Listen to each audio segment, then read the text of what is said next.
Bonsoir à tous, merci de choisir FM Télévision, c'est FM Sport qui prend les commandes, c'est la reprise pour une nouvelle année 2025. On va profiter évidemment de nos charmants, aussi dans la douceur, nos intervenants. On va commencer d'abord par cette habitude de l'émission. Daniel Kabonga avec nous, bonsoir et bienvenue.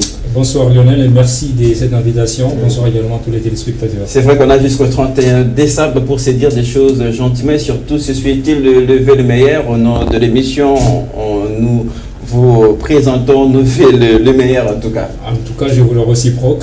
C'est un plaisir que je partage avec vous, avec tous les amoureux du football, tous les amoureux du sport et aussi de cette émission FM Sport. Merci Daniel Kabwanga, Daniel Kitenge. Je ne fais pas la tautologie parce que ça se passe ce soir entre Daniel, aussi de manière spéciale, tous les deux en chemise blanche. Daniel, bienvenue et merci d'être avec nous ce soir. Bonsoir Lionel, bonsoir mon confrère et au moins aussi. Très content d'être là sur ce plateau après plusieurs invitations manquées. Cette fois-ci, on a réussi notre présence. Voilà. Merci de nous honorer. Allez, on va prendre le titre à la une de cette édition. Vous le savez, de l'actualité en stage à Dubaï pour 2 semaines. Les léopards locaux enchaînent leurs préparatifs malgré les reports du championnat d'Afrique des Nations en août prochain. À quoi ça sert réellement ce stage? On va prendre les enseignements avec nos invités ou carrément on s'interroge sur cette promenade qui risque de ne pas servir à grand chose au football congolais. Et puis on va quitter le monsieur vers les dames. Le I-17 c'est un pas vers la qualification à la prochaine Coupe du Monde Maroc. Vainqueur devant le Bénin. Sur le score de 2-0 en match retour, les fauves congolaises poursuivent leur marche vers les Canas, vers la terre promise. Est-ce que ça rassure en tout cas pour la suite? Et parce qu'on connaît déjà les prochains adversaires de la RDC. Et puis dans les objectifs domestiques, on va terminer avec les champions nationaux qui tendent vers la reprise avec ce calendrier spécial pour reprogrammer le match en retard annoncé par la Ligue nationale de football. Est-ce que cette attente n'explique pas évidemment la paix entre ces deux instances, fait de la guerre? On va s'interroger évidemment au cours de cette émission avec plus de précision. Les triples, notre rubrique sur une question d'actualité, avant de terminer très entièrement par les temps additionnels. Ça sera à nos invités à ce moment de faire l'émission. Émission préparée par Galor Bouyaga sur la réalisation qui nous permet d'arriver chez vous dans de très bonnes conditions. Torres Satibo m'a aidé à préparer l'émission. Israël Kimassi à la photo. Je suis Leonard Sumik. Nos invités, les débats sont ouverts.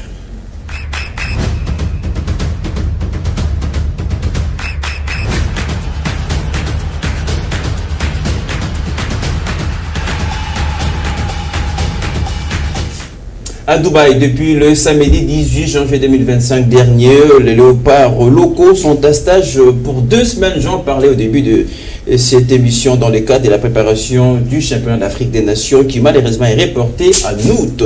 Alors, c'est vrai, on comprend les stages, c'était déjà calé bien avant, on nous dit que l'argent était décaissé, etc. Mais du coup, du moment où ce chaîne a été évidemment reporté en août prochain, est-ce qu'on ne va pas parler d'une simple balade de nos léopards? Que font-ils évidemment à Dubaï? Non, oui, hein, cette question a vraiment sa place dans cette émission parce qu'on doit vraiment se poser cette question. Qu'est-ce que le léopard A-Prime sont allés faire à Dubaï? Parce que le CHAN était prévu au mois de février. Oui. C'est vrai que le 1er février jusqu'au 28. C'est vrai que l'argent avait déjà été décaissé pour les stages. C'est quelque chose qu'on encourage parce que c'est pratiquement l'une des premières fois qu'on puisse anticiper les choses. C'est intéressant. Sur les problèmes administratifs, sur ces plans-là, tout peut être réglé. On peut décaler, c'est là pour le mois de juin, soit de juillet, parce que le CHAN, c'est maintenant au mois d'août. On peut tout faire sur le plan administratif. Donc, on peut même repousser aussi, parce que c'est là venu indépendamment de nous. C'est les instances africaines qui ont reporté les CHAN. Donc, on doit accepter cela. Et puis, il est possible, sur le plan administratif, de repousser aussi notre séjour à Dubaï. Par rapport à disons, la deuxième raison, c'est que pourquoi disons, aller faire ces stages n'est pas opportun actuellement parce que ces joueurs que Otis Ngouma a appelés en sélection est-ce qu'ils vont garder toujours leur même forme jusqu'au mois d'août? Et qu'est-ce qui vous rassure aussi que ces joueurs qui sont restés seront toujours même performants? Voilà. Donc on peut se rendre compte qu'un joueur, peut-être les New Jack, peuvent changer à tout effectivement, moment, on peut avoir des joueurs blessés, on peut avoir des joueurs transférés. Prenons l'exemple de Siadou Badji, qui ne joue pas au TP Mazembe. Il peut être transféré dans un autre club, en Afrique, en Libye, au Maroc, il peut partir. Et si vous l'avez déjà sélectionné, il ne pourra plus jouer. Donc vous comprenez un peu. Maintenant, Otis Koma est allé avec des joueurs comme ça. Qu'est-ce qui garantit à Otis Koma que ces joueurs seront toujours performants? Ces joueurs ne seront pas blessés? Peut-être que c'est les pauvres, évidemment, puisque lui n'a pas de choix. C'est la dernière décision ne lui revient pas absolument. Peut-être qu'il y a derrière ça, il y a une histoire qu'on apprend du ministère des Sports qui s'ingère dans ça. Et évidemment, en collaboration avec l'agence du sélectionneur, c'est vachement désagréable. Non, mais Otis Koma a un mot à dire. Parce que là, les championnats ne se jouent pas. Vous dites qu'il y a reprise. Moi, je me dis qu'il n'y a pas reprise. C'est Mazembe qui joue ces matchs de retard. Mani Soujouré, c'est matchs de retard. On arrivera. Mais je dis qu'il n'y a pas reprise des championnats. Mais Otis Koma a un mot à dire. Parce que les joueurs qui doivent briser doivent venir du championnat. Son mot serait de dire quoi? Pas des stages? Pas des stages. Le championnat doit reprendre. Effectivement. On va faire sûr qu'il ait la parole, Daniel Kabwanda. Du moment où ce chien est reporté, on les rappelle. Est-ce que ce n'est pas un stage frivole? On a l'impression que c'est l'argent de l'État qu'on est en train de piller avec ces stages. Oh, mais je suis au regret d'entendre que ce stage a été maintenu. Pourquoi? Parce que je ne vois pas sa raison d'être. C'est tout simplement pour piller la caisse de l'État. Au-delà de piller la caisse de l'État, c'est pour aller faire du tourisme à Dubaï. Donc il n'y a pas quelque chose... C'est spécifiquement une ville touristique. Exactement, c'est du tourisme qu'on part faire là-bas. Il n'y a rien de sérieux dans ce fameux stage qu'on nous a justement monté tout simplement pour nous faire croire que voilà, on avait déjà prévu cela, il faut qu'on y tient fermement. Je me dis pourquoi est-ce qu'on doit y tenir fermement, d'autant plus que le champ a été déjà reporté pour le mois d'août. Et du coup, les sélectionneurs devraient aussi surseoir ce stage, c'est dire par exemple que voilà, je dois me concentrer sur la supervision des joueurs lorsqu'ils sont en train de jouer la Ligue nationale de football, parce que c'était pas encore la phase aller n'était pas encore terminée. On doit justement terminer avec tous les matchs qui restaient pour voir dans quelle mesure entamer la phase retour. Absolument. Avant de pouvoir jouer la phase des playoffs. Alors je me dis que c'est pas vraiment très important ce stage. Notre ami, mon frère, mon confrère et mon homo l'a bien souligné. Il y a des joueurs qui peut-être au mois d'août ne seront pas sélectionnés. Il y aura bien évidemment le mercato qui va s'ouvrir. Il y aura aussi des joueurs qui vont bouger. Il y aura des joueurs qui seront blessés. Ce n'est pas forcément les joueurs qu'on a sélectionnés maintenant qui seront présents lors du champ prochain. Et donc, on devrait superviser ces joueurs-là dans leur club respectif à travers le championnat national et peut-être pensez maintenant au mois de juin ou au mois de juillet, à un mois du championnat, allez peut-être passer ces stages et directement aller jouer c'est les chiffres qui nous attirent puisqu'on nous parle des 600 000 $ qui auraient coûté à ces stages. Cet argent, évidemment, aurait servi à autre chose. Par exemple, il y a nos léopards dames seniors qui se préparent pour la même circonstance, ça sera la CAN en juillet, etc. Cet argent pourrait servir à autre chose. Pour l'instant, le plus important, c'est de pouvoir prendre en charge les équipes qui sont en compétition. Je parle des équipes nationales. Il y a les U17 dames qui sont en train de jouer. Il y a bien évidemment les U20 messieurs qui viendront aussi. Entre janvier ou février et août, il y aura bien évidemment des compétitions internationales qui vont se jouer et qui vont faire ce que la République démocratique du Congo soit présente justement dans ces compétitions-là. On devrait bien évidemment prendre soin de ces équipes-là au lieu de passer du temps à s'acharner ou à s'atteler justement sur ces stages qui n'ont pas sa raison d'être et qui ne va rien apporter sur l'évolution du joueur. Mais au-delà de ça, il y a aussi la question sur le lieu. Pourquoi un stage à Dubaï alors que voilà, on le préparait en perspective de ce championnat d'Afrique des Nations qui se jouera en Afrique. Le climat est totalement différent de Dubaï. Est-ce que le choix de Dubaï, on a du mal à comprendre, est-ce que ce n'est pas parce que pour que le stage coûte une somme importante aussi à l'État? Bon, si vous regardez la ville de Dubaï, d'abord la somme c'est logique. Pourquoi? Parce que si vous regardez Dubaï, Dubaï est un site touristique. Oui. Donc là, quand vous y arrivez, ça coûte beaucoup à l'État. Voilà, pourquoi le choix alors qu'on peut faire ces stages ici, par exemple à Brazzaville, je ne sais pas moi. Même au Maroc, même chez les Maghrébiens, il y a ces infrastructures chez les Maghrébiens, on pouvait bien y aller. Donc moi je pense que je rejoins mon confrère pour dire que c'est seulement pour faire saigner la caisse de l'État que nos léopards à prime sont allés à Dubaï. Et je crains qu'au mois de juin-juillet, qu'on ait encore un deuxième stage pour les léopards à prime. Parce que moi, on se pose la question, avec cet effectif, moi je ne suis pas sûr que cet effectif, ces mêmes joueurs reviendront encore au mois d'août. Je ne suis pas sûr. Parce que ce qui est vrai, c'est qu'il y a d'autres joueurs qui ne sont pas partis pour ce stage. Il y a d'autres clubs qui se sont dit... De peur qu'on ait un deuxième stage entre juin et juillet pour préparer encore. Il va à ce moment-là coûter des moyens comme celui-ci, mais c'est un stage de 2 semaines pendant lesquels, on rappelle, il n'y aura pas des matchs. Pas des matchs amicaux ou amicaux. C'est étonnant qu'ils se retrouvent là-bas pendant 2 semaines sans nous livrer ne serait-ce un seul match. Mais ça c'est une distraction. C'est une distraction parce que moi je me dis, qu'est-ce que Otis Ngoma va aller encore chercher à Dubaï avec ce stage? Et surtout à cet instant. Parce que il n'y a pas longtemps, on avait fait une présélection. Il y avait des joueurs qui sont venus de presque de tous les clubs de la RDC. Ils étaient internés ici à Kinshasa. Ils ont livré 2 matchs amicaux entre eux. C'était juste pour donner une idée à Otis Ngoma sur l'équipe qu'il devrait sélectionner pour jouer cette double confrontation contre le Tchad avant de se qualifier pour le CHAN prochain. Voilà. Alors, à partir du moment où vous avez justement presque 36 joueurs ou 42 joueurs, 48 joueurs présélectionnés comme ça, directement, c'est à partir de ce moment-là que vous devriez avoir un noyau, une ossature sur lesquelles vous pouvez justement vous baser. Et à partir de ce moment-là, les joueurs que vous aurez sélectionnés et qui ont joué la double confrontation, commencez à les superviser à chaque match qu'ils jouent avec leur club respectif, jusqu'à créer un groupe homogène pour aller jouer justement ce championnat d'Afrique des Nations. Alors, Jean-Michel, j'ai votre attention. Que pensez-vous de ces forcing, un point de vue en tout cas qui s'annonce? La fédération ne peut rien dans cette affaire des stages. Et ça a été préparé entre le ministère des Sports et l'agence propre au sélectionneur Sébastien Desabre en collaboration, qui ont préparé ces stages. Et qui pensez-vous, est-ce qu'on a l'impression que Sébastien Desabre, dans son rôle de manager, il veut tout gagner en RDC, il s'ingère un peu partout? Bon, vous savez, maintenant dans ces points, il faudrait être équilibré. Il y a déjà la somme qui avait été déjà décaissée. C'est alors que j'ai dit que sur le plan administratif, tout peut être décalé en fait. Je suis d'accord avec vous. La deuxième des choses la deuxième des choses que on parle ici du ministre de Sport. C'est là que on se pose un peu multiples questions.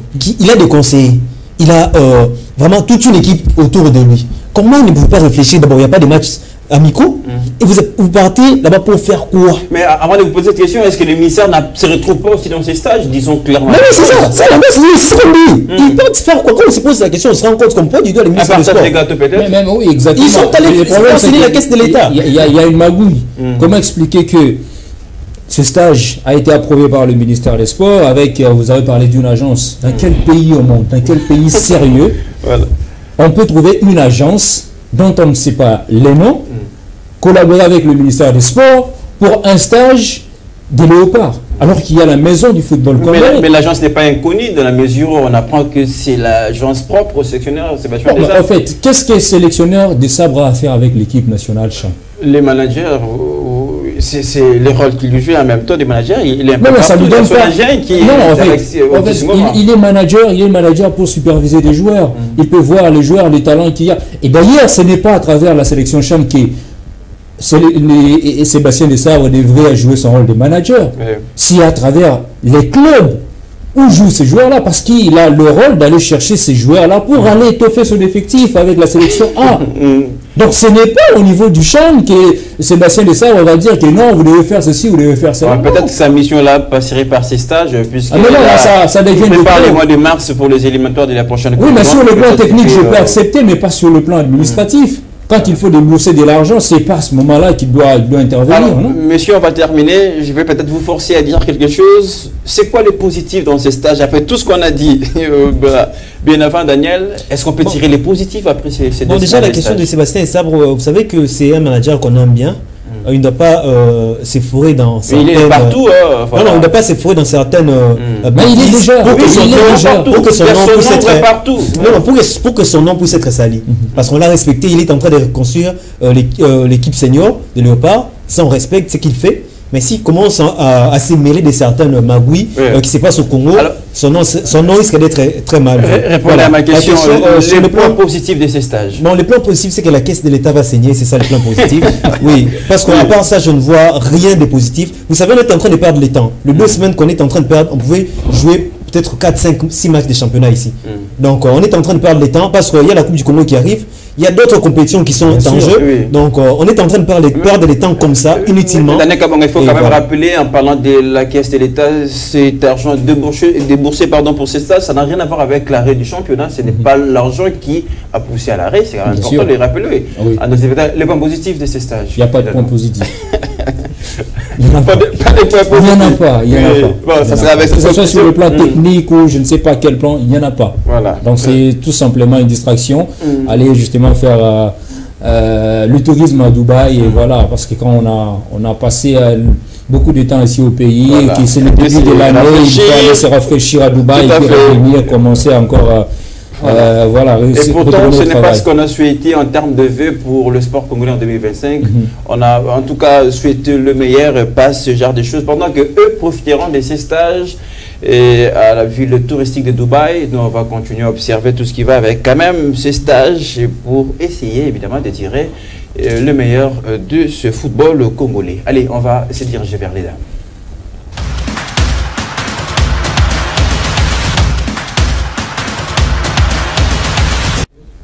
C'est une victoire tranquille obtenue à Niamey face à la formation du Niger en match retour du premier tour des éliminatoires mondiales dames I-17.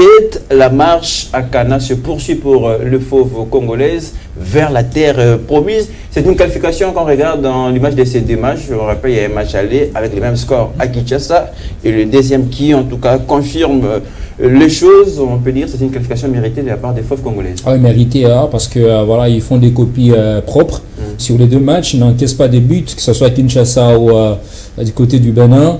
Et ils en marquent également 2 dans chaque match. C'est quand même, il y a des bonnes choses qu'il faudrait noter dans cette sélection des filles de la RDC, des U17, qui sont conduites par les coachs Bailonka Bongolo, bien sûr. Lui qui est aussi un fin technicien, je l'ai toujours aimé parce qu'il est bon dans la théorie et je pense très bien que en termes de la pratique, il a quand même essayé de répondre positivement et je comprends très bien, c'est avec justement les enfants qu'il peut bien maîtriser. Mais surtout, on va rappeler, pour ses premiers tours, il a fait avec cette sélection qui n'était pas vraiment son choix, on va dire comme ça. Exactement. Peut-être pour les prochains tours, il aura l'occasion de faire sa propre sélection, compter sur ce joueur. C'est ce qu'on est en train de plaider.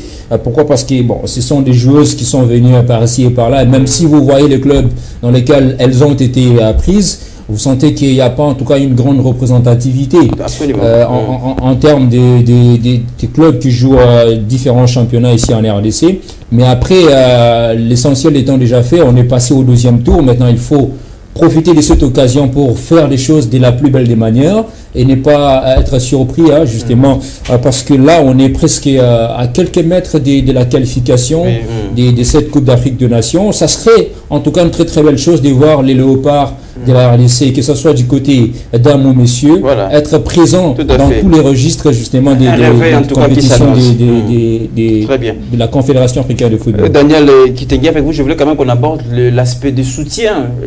Elles ont joué à Kinshasa. Il n'y a pas eu assez de soutien en termes d'accompagnement, je ne sais pas. C'est un match retour. On a l'impression que ça ne fait pas la même chose quand le filles jouent, contrairement aux messieurs où il y a la sensibilisation. Est-ce qu'on ne va pas s'inquiéter évidemment pour la suite en parlant de le fauve de I-17? Bon, j'ai suivi les matchs personnellement, le match aller. Bon, c'est les dames, on ne peut pas trop s'affoler là-dessus. Si vous regardez les deuxièmes buts, c'est complètement un peu. Futsal féminin. Voilà, féminine. Voilà, si vous regardez les deuxième but, il y a une frappe. Même moi, si j'étais poteau, j'allais quand même. Mais comment? C'est les dames, on comprend. Bon, mais ça n'enlève pas les mérites comme Daniel. Ça n'enlève pas les mérites. Par rapport ici, c'est là que je voulais aussi rebondir par rapport au soutien. Vous savez, on débourse plus de 60 000 quelque chose $ pour les stages hypothétiques des léopards à prime. Mais pour les dames, combien est-ce qu'on a déboursé? Peut-être pour une prime, même après cette qualification. Les montants ne sont pas dits, rien. Je me rappelle, je crois que c'était l'année passée, les léopards dames ont pleuré. J'ai même fait une émission avec une des joueuses. Ils ont pleuré, ils étaient abandonnés dans un hôtel et puis chassés. Vous comprenez un peu? Mais qu'est-ce qui garantit ces U17? Elles ont moins de 17 ans. Ce sont encore des mineurs. Qu'est-ce qui garantit que ces enfants, quand vous les déplacez, vous rassurez vraiment leur déplacement en aller comme au retour? Qu'est-ce qui rassure que ces dames seront dans de bonnes conditions? On ne va pas vivre les mêmes scénarios qu'on a vécu avec ces dames qui ont été laissées d'abord à l'hôtel et puis chassées de l'hôtel. Donc, moi, je me pose vraiment cette question sur le plan financier. Comment est-ce que ces dames essaient de se retrouver un peu? Sur le deuxième plan, c'est par rapport à l'organisation ici interne. Vous savez, quand il y a match, on sait que le football, aujourd'hui, beaucoup plus, on est focalisé sur les messieurs, en fait. Quand il y a les dames qui jouent, essayons un peu de laisser l'accès à tout le monde. Voilà. Laissons un peu le stade un peu gratuit pour encourager ces dames à nous chercher la qualité. Vous voyez déjà, avec un stade vide, ces dames donnent de leur mieux pour gagner ici. Avec un 12e membre, alors. Voilà. Donc, moi, je pense que nos entités doivent penser à tout ça. Oui, c'est vrai que ces dames sont abandonnées, mais si nous sommes là pour les soutenir, ça peut leur motiver pour aller plus loin. Oui, mais pour ceux qui nous dirigent, évidemment, on va penser aux dirigeants, et ceux qui peuvent, à la limite, c'est peut-être initialement comme ils le font, ce sont des matchs à l'entrée libre, etc., peut-être pour pousser les gens à les suivre, soutenir le film. Mais qu'est-ce que vous en pensez de cette question sur le soutien? On a toujours l'impression que les filles sont délaissées à leur propre sort. On a semblé nous faire voir que les choses avaient évolué avec le nouveau ministre qui est arrivé, avec le Connor. Voilà, tout le monde ne sera pas abandonné, tout le monde va se retrouver. Mais la question persiste toujours. C'est à ce niveau-là que je me dis qu'on doit être un tout petit peu sérieux, avoir un peu de la volonté, parce que si on veut à ce que le football puisse évoluer, si on veut à ce que ces jeunes joueuses-là, ces dames-là, ces joueuses-là qui donnent les meilleurs d'elles-mêmes sur le terrain, puissent justement nous faire rêver, nous apporter des bons résultats. En tout cas, il faut mettre la main à la poche, soutenir ces jeunes dames-là, soutenir ces jeunes joueuses-là. Voilà. Ça en vaut la peine. Bien sûr, ça en vaut la peine, parce que imaginez-vous, vous êtes sélectionné peut-être pour la première fois à jouer dans une équipe nationale. C'est l'honneur pour votre famille, c'est l'honneur pour tout votre entourage. Et bien sûr, il faudrait que les gens qui sont autour de vous, qui vous encadrent, puissent profiter bien évidemment. Se retrouve aussi, on est partout. Quand vous voyagez, vous revenez, vous avez la visite de toute la famille. Exactement, c'est une fierté. Alors il faut qu'on profite aussi de ces bons moments que vous avez passés au sein de la sélection. C'est en ce moment-là que je me dis qu'il faudrait avoir un peu de la volonté, avoir le cœur justement, de pouvoir aider ces jeunes dames à exceller, à aller de l'avant. Parce que s'il y a une certaine motivation, ces jeunes joueuses-là, demain, ne vont pas abandonner. Même si les choses sont compliquées, elles se diront, en fait, je dois jouer justement pour garder ma place au sein de la sélection. Et je dois jouer aussi pour ma carrière, parce que, voilà, on ne sait pas à la longue ce que je deviendrai avec cette carrière de footballeuse. Donc, c'est avec cette motivation-là qu'on peut mettre à leur disposition, qui peut faire en sorte que ces jeunes joueurs... On rappelle, en parlant de ces filles de U17, c'est le football d'âge, ces filles-là l'avenir de notre sélection plus tard. Donc, il y a ces besoins d'assurer les encadrements. Alors, on connaît l'adversaire, je l'ai dit au début de cette émission, pour la RDC au prochain tour. Ça sera les deuxièmes. Les Fauves Congolais joueront le Bénin. C'est quand même gros en termes d'adversaire par rapport au Niger, c'est-à-dire il faut encore augmenter le volume, et le sectionnaire Kabongo aura tout le temps évidemment pour, on va dire, mobiliser sa troupe. Oui, bon, chaque match est important, même quand vous jouez peut-être le Tchad, le Niger, toutes ces équipes, c'est toujours important. On voit la Côte d'Ivoire, je pense, éliminée même pour les Tchad. Et est éliminé, il y a deux, la Côte d'Ivoire, je pense même les Cameroun, quelque chose comme ça, qui sont éliminés. Donc actuellement, le football est en train d'évoluer. Que ce soit les dames ou les messieurs, ça évolue. Quand vous faites des aventures, d'autres places, ça évolue. Donc moi, je pense qu'actuellement, il n'y a plus, il y a pas à réfléchir. On doit préparer ces matchs en conséquence pour battre le Bénin. C'est pas une petite équipe, c'est pas une petite nation, donc on doit se préparer en conséquence. Je pense que le coach aura vraiment un bon moment pour veiller sur tous ces joueurs, toutes ces joueuses, disons, allais-je dire, sur toutes ces joueuses, voir qui est bon, qui est mauvais, comment est-ce qu'amener son effectif, comment jouer les matchs aller, comment jouer les matchs retour. Donc je pense qu'il est prêt déjà à les faire. J'allais revenir sur un petit détail rapidement. Oui. Aujourd'hui, on va se poser la question, quelle est la différence entre le ministre des Sports actuel et les ministres des Sports passés? Mais on n'entrera pas dans ce débat. J'ai l'impression qu'il n'y a pas de différence, parce que qu'est-ce qu'il fait actuellement? Qu'est-ce que le ministre des Sports fait actuellement? Même on sait quand même il y a un peu de changement avec les changements qu'il accorde aussi à... Oui, les changements qu'il faudrait que les Chans au mois d'août, il faudrait déjà faire la préparation. Maintenant, oui, c'est un changement aussi. Donc, c'est pas un bon changement. Quelle attention, les championnats arrêtés pendant que celui qui est passé faisait presque la même chose. Il a abandonné certains athlètes au Ghana. Et aujourd'hui, on a les U17 qui sont là. On ne sait même pas s'ils ont touché leur prime. C'est peut-être après l'élimination, vous allez entendre des histoires qu'ils n'ont pas eu leur prime, ils n'ont pas eu ceci, ils n'ont pas eu cela. Actuellement, il faudrait déjà en parler. Est-ce qu'ils ont reçu la prime? Très bien. Quelle est l'importance alors de ces ministres? On aura seulement pour les léopards seniors. On aura dépensé pour les ministres des Sports. On va terminer. Les Bénin, c'est l'adversaire pour le prochain tour. La RDC a les épaules, en tout cas, pour aller tutoyer le Bénin, vous en pensez? Lorsqu'on parle de la RDC, donc il faut voir l'ogre au niveau africain. Et déjà, par le nom, c'est une nation qui va quand même essayer d'effrayer les adversaires. Mais après, c'est un autre niveau quand même par rapport au précédent. Le football a beaucoup changé. Les Congo-Brazza nous avaient éliminés ici. En fait, je ne minimise pas. Je ne minimise pas l'adversaire de la RDC, mais je dis simplement que lorsqu'on parle de la RDC au niveau africain, on voit quand même quelque chose à l'intérieur. Mais après, on ne doit pas se cacher derrière le nom de la RDC, mais il faudrait prouver ça sur le terrain. Exactement. Voilà. On a fait les premières sensations contre le Niger avec une équipe qui a été concoctée de manière arrachée, de manière un peu bizarre. Maintenant, c'est le temps de mieux organiser les choses parce que quand le Bénin arrive, c'est justement pour faire aussi le nom, pour faire l'histoire, pour écrire l'histoire. Donc on ne voudrait pas vivre des mauvaises surprises. Déjà qu'on est galvanisé par une victoire en aller comme au retour. En tout cas, il faut rester sur cette même lancée et aller chercher cette qualification. C'est surtout concentré. J'avais une question pour terminer à ces chapitres. C'est que tout à l'heure, on parlait de nos léopards locaux qui se retrouvent en stage. Et à la Coupe du Monde qui arrive, où la RDC a encore toutes ces chances. Les seniors pour la Coupe du Monde, il y a toutes ces questions. Les dames seniors qui seront en Cannes en juillet prochain. Est-ce que tout ça ne constitue pas comme un réveil pour le football congolais en 30 secondes, puisqu'on va s'arrêter là? Oui, mais il faudrait aussi voir, la question c'est de voir combien ce que l'État réserve pour le sport. Parce qu'il n'y a pas que le football. Il y a aussi peut-être le judo. Mais en fait, il y a tout ça. Quand le fait que la RDC, sur le football. J'ai dit c'est quand la RDC se présente dans plusieurs disciplines.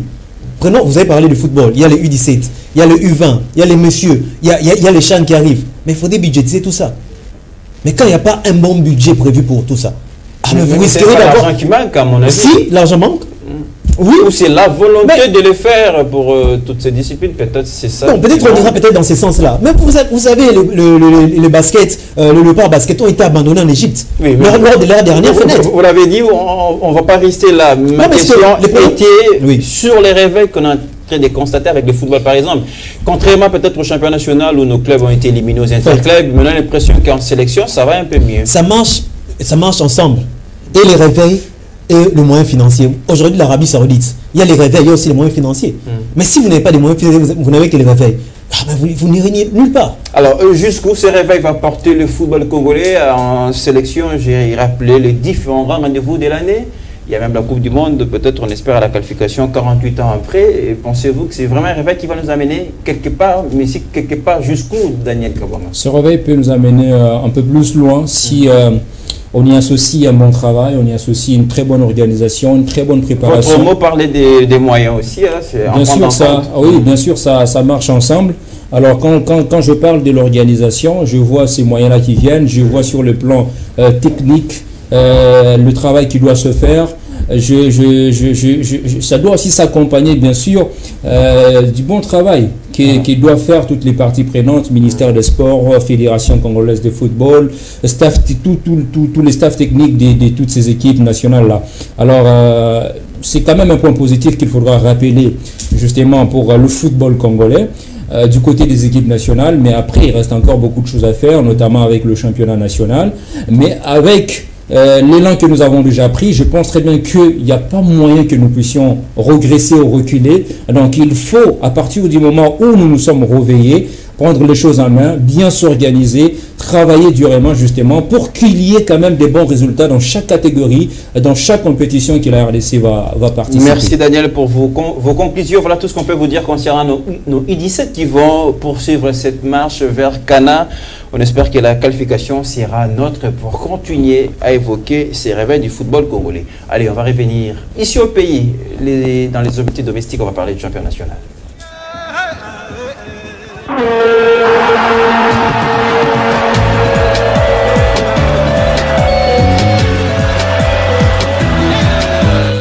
C'est la sonnette de la reprise qui s'annonce peut-être pour le championnat national interrompu pendant quelques semaines pour deux raisons. Voilà, de mettre en ordre, harmoniser avec le match, etc. Mais là, le comité de gestion de la Ligue nationale vient de publier depuis hier un calendrier spécial pour permettre évidemment à ces clubs qui ont des matchs en retard et de se mettre en ordre, ce qui nous laisse évidemment des affiches aussi intéressantes. Je sous mes yeux, par exemple, tout à l'heure, il y a Mazembe qui accueille Blessing. Ça sera évidemment un autre match.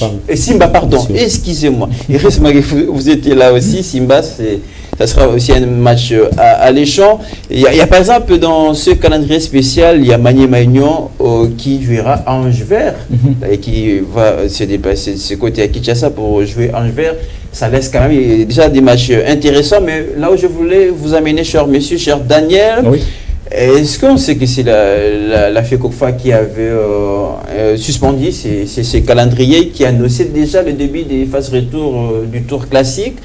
Et finalement, ces calendriers qui s'annoncent pour le majoritaire, on va dire finalement c'est la fin de la guerre entre la FECOFA et la Ligue nationale de football. C'est ces deux instances où cette instance du football congolais, ça ne nous aide pas. Ça ne nous aide pas dans la mesure où je me demande pourquoi est-ce qu'on avait d'abord interrompu le championnat. Pourquoi la Ligue Foot, en publiant, en reprogrammant bien sûr les matchs restés pour la phase aller, la FECOFA lui a demandé des sursoirs. Donc ça veut simplement dire qu'il y avait des dissidents entre les deux parties. Et leurs dissidents-là n'ont pas permis à ce que le club puisse jouer des matchs. Voilà. C'est le temps qu'on a perdu.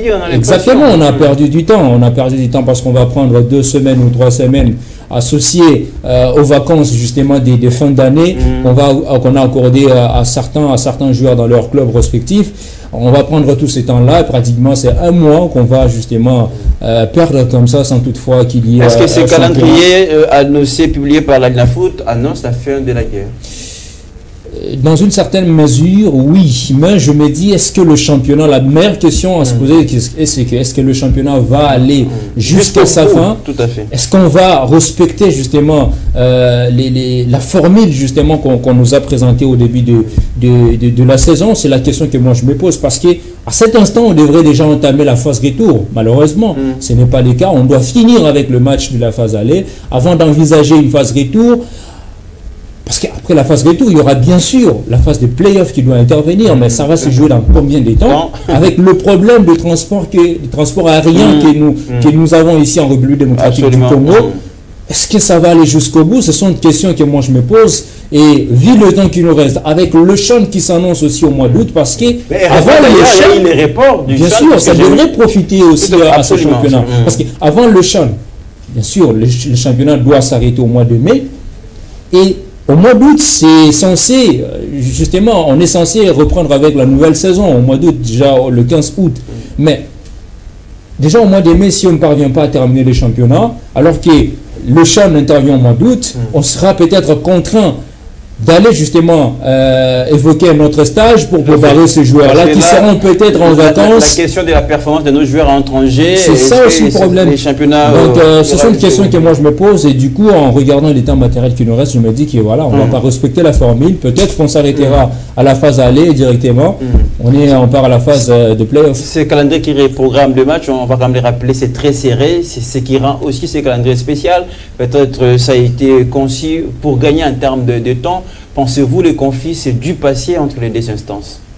Bon, si les conflits est passé, moi je pense que c'est une bonne chose, parce que en fait, on a un gros défi, et l'État est en train d'avancer. Vous voyez un peu, l'État est en train d'avancer, et si ces conflits est réglé entre les deux instances, moi je pense que ça. Pourquoi ils entrent en conflit? Puisqu'on si on regarde, vous savez, sur papier, ligne supérieure.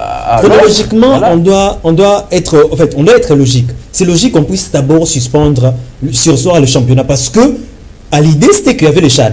Ça c'était un point logique. Mais du fait où il n'y a plus CHAN, le CHAN est reporté pour le mois d'août. Il faut maintenant remettre le championnat. C'est là que ça pose maintenant problème. Pourquoi la fédération n'a pas seulement demandé à la Ligue Foot d'organiser ces matchs, ce qui est en train d'être fait déjà avec ces matchs Mazembe Simba, à la place des sursoirs, ça donne une mauvaise impression qu'il y avait un conflit entre... Non, mais c'est que j'ai dit chronologiquement, c'est qu'il y avait le CHAN qui devait se jouer au mois de février. C'était logique qu'on puisse suspendre un peu le championnat, parce qu'il y a certaines équipes qui ont libéré plusieurs joueurs. On sait tous la logique, quand vous libérez plus de 6 joueurs, Vous êtes appelés à reporter vos matchs. Ça, c'est une logique. Donc, c'est normal qu'on puisse sursoir un peu le championnat. Mais du fait où le CHAN a été reporté, on devait enlever cette suspension-là pour continuer. C'est là maintenant qu'on se pose la question. Qu'est-ce qui fait que le championnat ne puisse pas continuer? Parce que le match qui se joue actuellement, ce sont des matchs en retard. Il n'y a que Mani Manuel qui joue et les TP Mazembe qui ont des matchs en retard. Oui, parce qu'ils étaient engagés aux interclubs CAF. Deuxième chose, c'est vrai que mon confrère a évoqué certaines choses. Mais on oublie aussi qu'il y a la Coupe du Congo qui doit... La Coupe du Président, disons. Oui, désormais. La Coupe du Président, je me suis rappelé. Il y a cette Coupe du Président qui doit se jouer. Il y a... Aujourd'hui, cette coupe est ouverte à toutes les équipes. Bien que vous pouvez être Mazembe, vous pouvez jouer cette compétition. On se rappelle l'année passée, Mazembe avait perdu par forfait. Pourquoi? À cause d'un mauvais calendrier. Tout à fait. Donc, Mazembe qui devait harmoniser avec les calendriers de la C'est ça le gros problème. C'est ça le gros problème. On doit harmoniser avec le calendrier de la foot, avec, disons, les léopards U20. Parce qu'il y a certains joueurs qui ont moins de 20 ans qui vont aller jouer chez les léopards U20. Voilà. Il y a les léopards messieurs qui viendront. Il y a la Coupe du Président. Il y a plusieurs coupes qui sont en train de venir. Il faudrait maintenant harmoniser notre calendrier de la Ligue 1 avec toutes ces compétitions pour ne pas entrer, pour qu'il n'y ait pas de gros changements à l'intérieur. Très belles analyses. Alors, puisqu'on est pris par le temps, on doit terminer avec nos rubriques. En 30 secondes, quelle chance donnez-vous à ces championnats nationaux? Est-ce qu'il ira jusqu'au bout? Je sais que vous n'avez pas de réponses. Mais les souhaits, c'est que c'est championnat. Au vu du temps matériel qui reste, parce que lorsqu'on analyse justement toutes ces histoires-là, en fait, le TP Mazembe Mani Manuel ont été éliminés de la Ligue des Champions. Ça pouvait peut-être profiter déjà au championnat, parce que là, ils ne nous ont pas encore évoqué des raisons pour dire voilà, on joue les interclubs de la CAF. Voilà, on doit voyager, tout ça, il faut reporter nos matchs. Ça, c'est un point positif, on devait profiter de cela. Le CHAN a été reporté. Je ne vois pas pourquoi les championnats ne devraient pas aller jusqu'au bout. Après cela, c'est vrai, il y aura des compétitions qui vont intervenir, mais dans beaucoup d'équipes aujourd'hui, il peut y avoir des joueurs de moins de 20 ans, ça ne peut pas aller jusqu'au-delà des 5 ou au-delà des 4. Ça peut être 2, 3, 4 joueurs qui peuvent avoir moins de 20 ans, qui peuvent être sélectionnés pour ces compétitions-là. Mais après, je me dis, au vu du temps qu'il nous reste, avec toutes ces guerres, avec tous ces problèmes qu'il y a entre l'INAFOOT et FECOFA, je me dis que le championnat ne va pas respecter sa formule et ne va pas aller jusqu'au bout. Mais il n'y a pas que le temps comme mauvais allié, voilà, mais il y a les moyens aussi qui posent problème, qu'il faut aussi considérer à cette situation cruciale, on va dire comme ça. Est-ce qu'il ne faut pas sacrifier les playoffs? Bon, j'aimerais revenir sur un petit détail rapidement. Mon confrère dit que Mazembe éliminé, Mani Manuel éliminé, c'est une bonne chose. Bon, je me demande s'il véhicule bien analyse sportive. Parce que ça va profiter au championnat. Non, mais bien sûr. La question qu'on doit se poser, est-ce que c'est les problèmes de Mazembe ou bien c'est la LINAFOOT qui organise, qui fait mal son calendrier? Quand vous tombez au même moment que Mazembe doit jouer les interclubs, on était habitué à ça, il n'y avait pas de problème de calendrier. Non, mais cher ami, dans tous les pays, c'est comme ça. Dans tous les pays, vous n'allez pas dire que la Ligue, si vous continuez sous ma mélodie sans jouer aujourd'hui, c'est parce que dans leur pays, il n'y a pas de championnat. Mais non, ils jouent des matchs chaque semaine. Si Mazembe doit demander un report, est-ce que c'est Mazembe d'accepter ces reports? C'est la LINAFOOT qui doit accepter le report. Pourquoi la LINAFOOT accepte? Pourquoi d'ailleurs Mazembe devrait demander le report? Ah, mais parce que le calendrier n'est pas organisé. Non. Comment est-ce que vous avez ça? Ça ne peut pas se faire. Il y a un match qui a été délocalisé, je crois, c'était Décembre qui devait aller jouer, je crois. Parce que Mani Manuel devait jouer à Kinshasa. Le match a été délocalisé. Mais pourquoi est-ce que vous faites ça?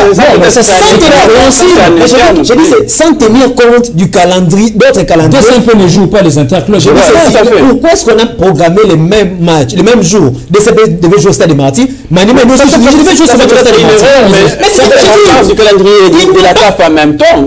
L'erreur vient d'où? Lorsque vous prenez le calendrier de la CAF, vous prenez le calendrier de la foot comparé. Quand vous vous rendez compte que Mani Manuel doit jouer son match ici à Kinshasa, et vous aussi vous remettez les mêmes jours, vous ignorez que nos clubs font quelquefois mauvais usage, c'est-à-dire qu'ils refusent. Le problème n'est pas celui que les interclubs sont plus importants. Le problème n'est pas moi qui viens vous demander l'argent. Le problème c'est vous qui m'avez donné. C'est ça le problème. Le problème n'est pas Mazembe qui vient demander un report. Le problème c'est que la LINAFOOT qui autorise. Voilà, c'est ça. On vous a compris. Merci. On aura toujours le temps d'évoquer ces championnats. On ne sait pas s'il y aura de la reprise. Eh bien, on va continuer à observer et on s'est dirigé tout droit vers nos rubriques. On va commencer avec des tribulations, une question d'actualité. Restez avec nous.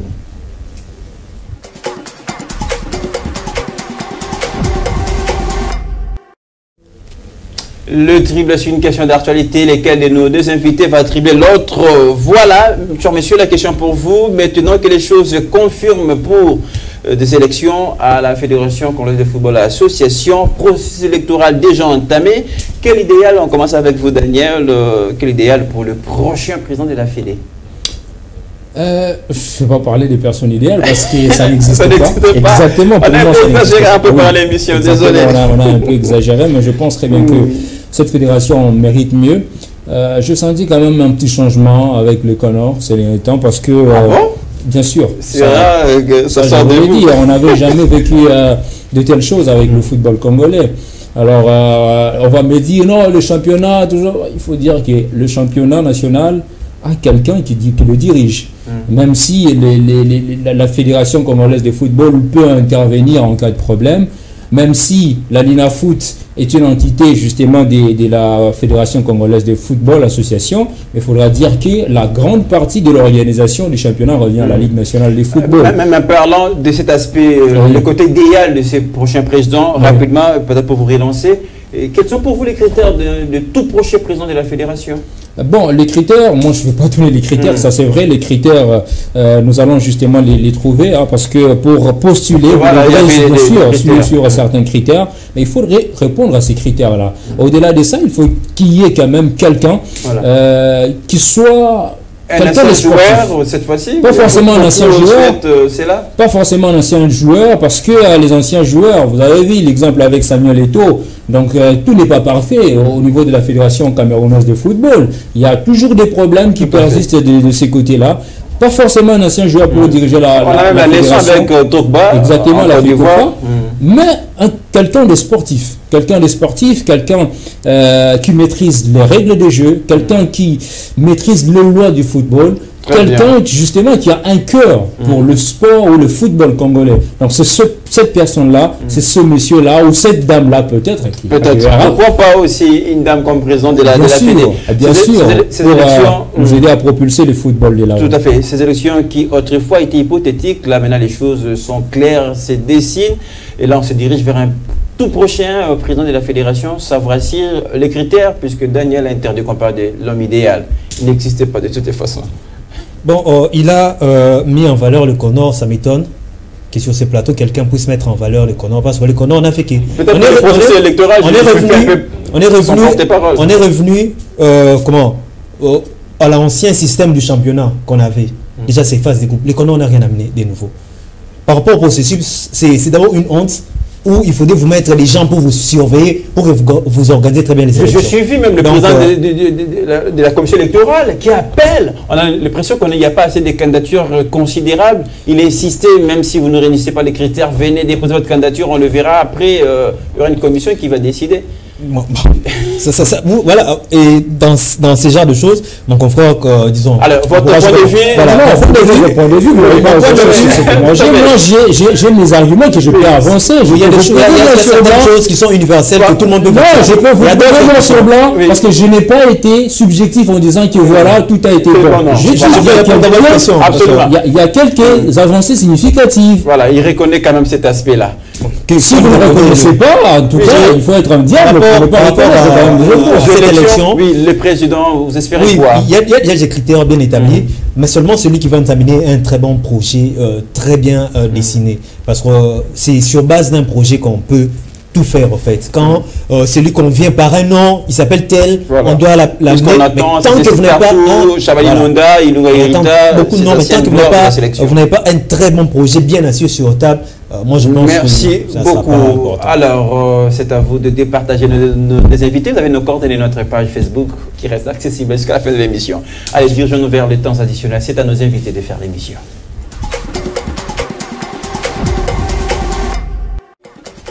Les temps additionnels pour sanctionner complètement cette émission, c'est à nous de Daniel, cher Daniel, de faire l'émission. Car on n'a pas terminé, mais dirigeons-nous vers Kitengui, autre sujet d'actualité en une minute.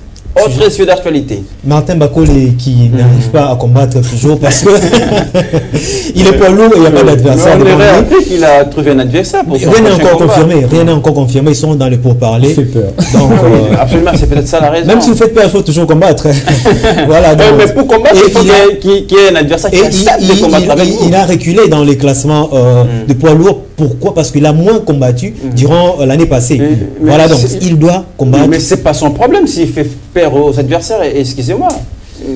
Bon, on attend voir Martin Bakole. Et s'il faut combattre, il faut qu'il sache aussi à qui combattre. Parce que vous n'allez pas prendre un poids mouche que vous allez combattre sur le terrain, ça ne va pas justement vous aider au niveau mais du c'est là où il faut prendre en compte l'aspect des managers qui peuvent aussi faire ce travail-là à votre place. Allez, Kabouanga, vous allez terminer avec autre sujet d'actualité.